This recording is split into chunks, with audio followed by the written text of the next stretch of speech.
Alright, one of these videos again. Let me select the team here. Oh shit. Okay, and here we bloody go. My shit's flipped. Okay, I think I'll be able to manage with this. So, even though we're in deathmatch mode, don't worry about it. This is a little bit of feedback for Hexick's DE Echo. It's a map that we have played this at, I think 3 times now. It has solid, good flow, and I think that the biggest issue right now is the flow on the bomb sites.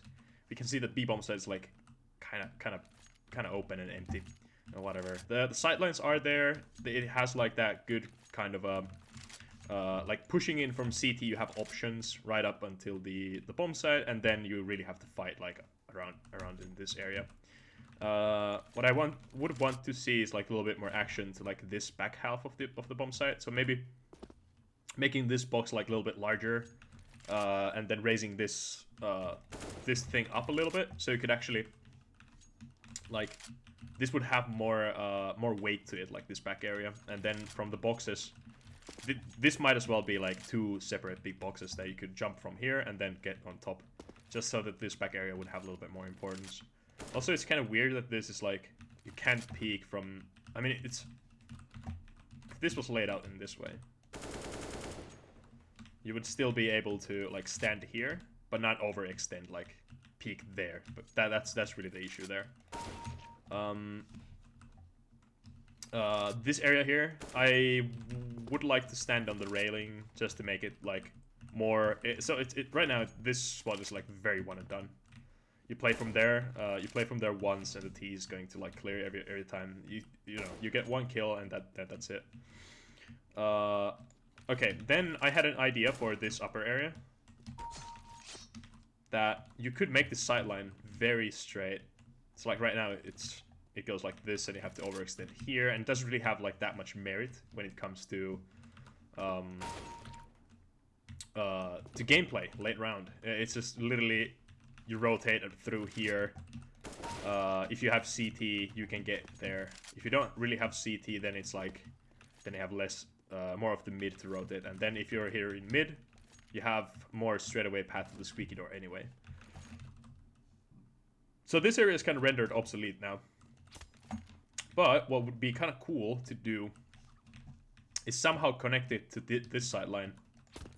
Again, I did suggest like a more straightforward path to here, and that like even with that existing, you could turn this path into something of a super long sideline over the bomb sites. So let's say that the sideline is not really like from here, but it's like more so from here.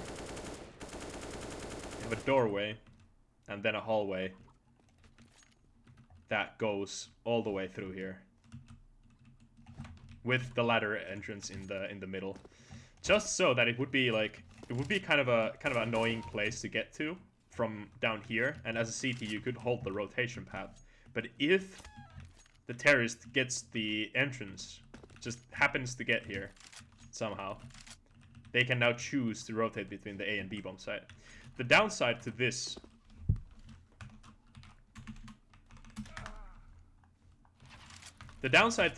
is that, or like the dangerous thing to do as a player, or who's caught in between the hallway, is that it can be covered from both ends of the bomb site. So you really have to be meticulous about like your positioning and the time that you take to like when are you going to peek that long sideline. It would be kind of cool to have like some sort of spot where you're only peeking to one side of the map, and then another spot where you're only like exposed to the other side. So that could be kind of cool, and then have it like God damn it, this deathmatch mode is really killing me. Pun not intended. Like the shape of the thing would be something like this, and the ladder would be like here, and then CT path would be like underneath the ladder, going like this. Yeah, so like, and then the B bombs is here, A bombs is here, and then you could play on both of the bomb sites to have like a super long sight line through, and there would be like a long sideline through this like corner through here. That could actually work. That could be something to try out and then play this. I really feel like that this map is like missing the final super long sideline, if you know what I mean. Like, it doesn't really have the sideline in the middle. Like, this is the longest sideline here. You do have a long sideline on the bomb side, which I do love this so much. And then Hexickk even made this to be a thing, like all the way back there. That's really awesome.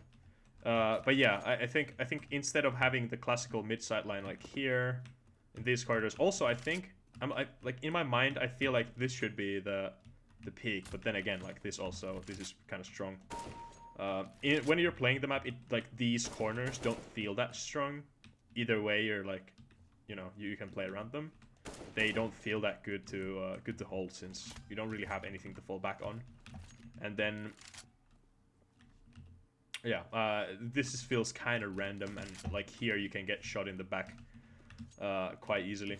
But it's good to have like this connector. It just makes the gameplay so much more enticing, I'd say, and interesting, that the players can be like kind of running around the level. It makes the map feel more like deathmatchy, but in a good way, that it's like adding to the strategic depth of everything. And right now I feel like that many of these rounds have been like rush B, rush A, and mid is just another route to the bomb site, basically. It doesn't Counter-Strike, I think it's most interesting when there's a little bit of calculated random like fact, or what's the word, like little bit of randomness to the positioning, meaning that players can be like, there's a little bit of like a sneaking area in the middle of the map. I don't know if that came up wrong, but anyway, take like, well, like Mirage window room, you know, that there's so much, or in the middle, and ladder room, like you have ladder room, connector is quite a lot to clear in all the midst of things. So there's quite a lot of like space to sneak around in the middle of the map and around the bomb sites. But here it's just like missing that space, which makes the map feel like kind of one-dimensional, or rather two-dimensional, in the sense that you have two bomb sites, but one-dimensional, that the T's really want to just push bomb sites and like explode out from here, and then that just makes the gameplay that like very predictable. And you cannot really have like strong AWP players rotating from one spot, for example, like outside here. You can't really have like this player rotate like from here, fuck, what the fuck is that, to here, like that effectively. You have such an awkward path back. I think this map would play better if there was like one super connected area that you could take control as a T. And even then, like here, this is the last part, I promise. Even here, like this squeaky door, you could just bypass the bomb site and get to the fucking long ass corridor, and then go to A. Yeah, this is A bomb site, even though it's B on the radar. Classic. Okay, video, I'm gonna keep this under 9 minutes. Okay, here we go. Bye bye, take care.